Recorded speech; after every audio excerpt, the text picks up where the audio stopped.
Bonjour tout le monde et bonjour à toutes surtout et bienvenue dans ce nouvel épisode de podcast. Bienvenue sur Élève-toi. On va explorer ensemble les profondeurs de l'entrepreneuriat féminin ici, de l'authenticité et du bien-être. Et aujourd'hui, je veux te parler d'un sujet super important qui touche beaucoup de femmes, surtout dans le milieu entrepreneurial. Ce fameux sujet, c'est le burn-out. Alors oui, le burn-out, on en entend parler tout le temps. C'est un sujet qu'on vient répéter tout le temps. Limite, pour aujourd'hui, pour réussir ta vie de femme entrepreneur, il faut avoir eu un burn-out. C'est vraiment pas une très bonne idée. Je vais t'expliquer pourquoi.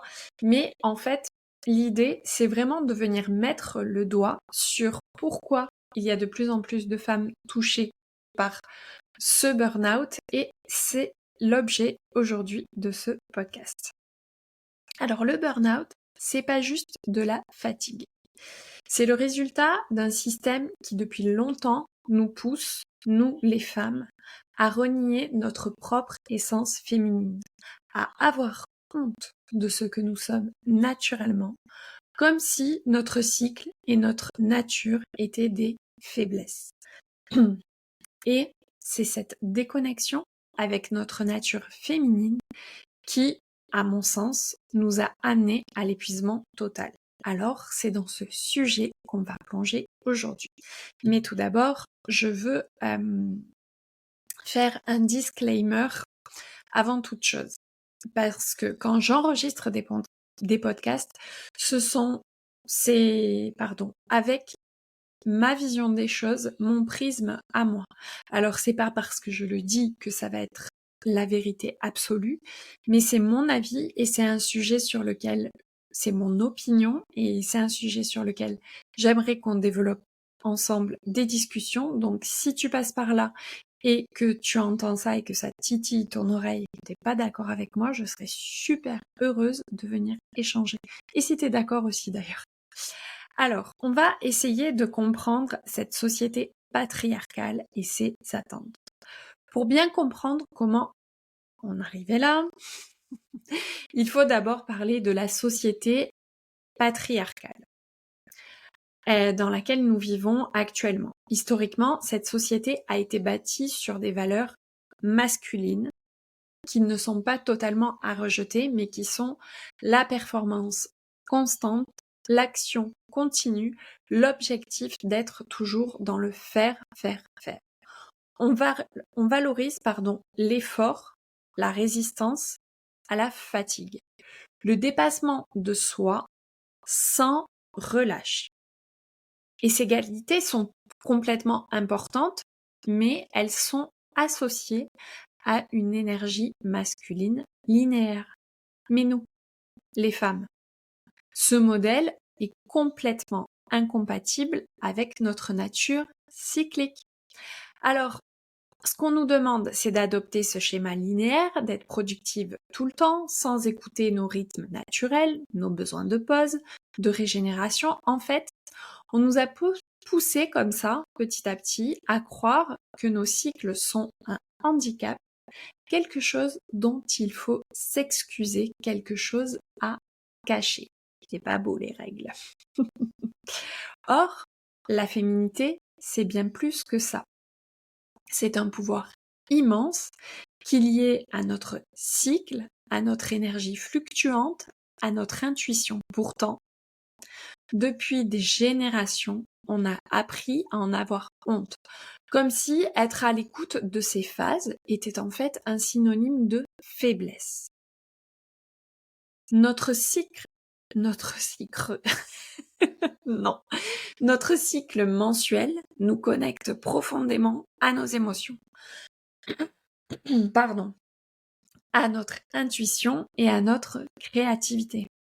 Chaque phase, c'est une opportunité de puiser dans une énergie différente. Et c'est là que réside notre vrai pouvoir. Si tu as écouté mes épisodes précédents, tu sais que j'ai déjà détaillé chaque phase du cycle. La phase menstruelle, la phase folliculaire, l'ovulation et la phase lutéale. Donc je vais te faire ici un survol très rapide des différents cycles, et si tu as envie de pousser le sujet un petit peu plus loin, tu peux remonter sur les épisodes précédents où je détaille et j'ai dédié un podcast à chaque phase. Alors, pour rappel, la phase menstruelle, c'est le temps du repos et de la réflexion. C'est la phase où nous sommes naturellement plus introspectives et où notre corps nous demande du ralentissement. La phase folliculaire, c'est le renouveau. L'énergie remonte et on est prête à prendre des initiatives et à innover. L'ovulation, c'est la phase d'action et de connexion. C'est le moment où on est les plus extravertis, les plus prêts à collaborer et à nous mettre en avant. Et enfin, la phase lutéale, c'est les fameux SPM, le syndrome prémenstruel. C'est là où l'énergie redescend doucement et il est temps de se recentrer et de finaliser ce qui a été commencé. Alors ces phases, elles sont pas un handicap, elles sont une force. Mais la société patriarcale ne les reconnaît pas et elle nous pousse toujours à rester dans l'énergie de l'ovulation, de la performance constante. Et c'est là que le danger survient.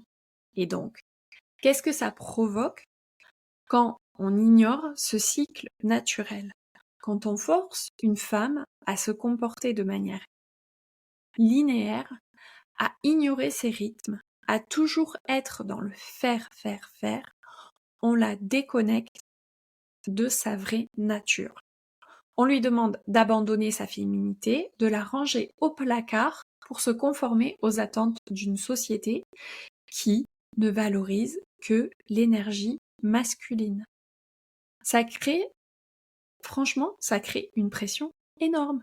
Et une femme qui ne peut pas honorer son besoin de repos, de réflexion pendant sa phase menstruelle, ou qui ne peut pas ralentir durant la phase lutéale, le syndrome prémenstruel, finit par être en constante résistance avec elle-même. Elle se force et elle pousse jusqu'à l'épuisement. C'est ainsi que le burn-out s'installe à force de se conformer à un rythme qui n'est pas le sien, à force de négliger les signaux que son corps envoie, à force de s'adapter à un système patriarcal qui ne valorise pas du tout sa féminité. Alors aujourd'hui, j'ai envie de vous inviter à réfléchir à quel point êtes-vous déconnecté de votre propre cycle? À quel point avez-vous essayé de vous conformer à un rythme qui n'est pas le vôtre simplement pour répondre aux attentes extérieures? Et si au lieu de lutter contre cette nature qui est la nôtre et qui est là profondément tous les jours, on apprenait à l'honorer, à respecter nos phases, à ralentir quand c'est nécessaire, à ne plus avoir honte de ce qui fait de nous des femmes. L'épuisement ne vient pas du fait qu'on n'est pas assez forte, ça c'est ce qu'on aimerait bien nous faire croire, mais du fait qu'on a été conditionné à penser qu'on devait fonctionner comme des hommes. Le vrai pouvoir réside dans l'alignement avec qui vous êtes réellement, dans l'acceptation de votre propre rythme. Il est vraiment temps de reprendre notre place selon nos propres termes. Voilà, c'était un podcast assez court. C'est tout pour aujourd'hui. J'espère que cet épisode vous a éclairé sur le lien entre burn-out et patriarcat. N'oubliez pas que votre cycle, c'est une force, pas une faiblesse. Apprenez à l'écouter, à le respecter et vous verrez que vous pouvez non seulement éviter l'épuisement, mais aussi devenir encore plus puissante et alignée avec vous-même. À très bientôt!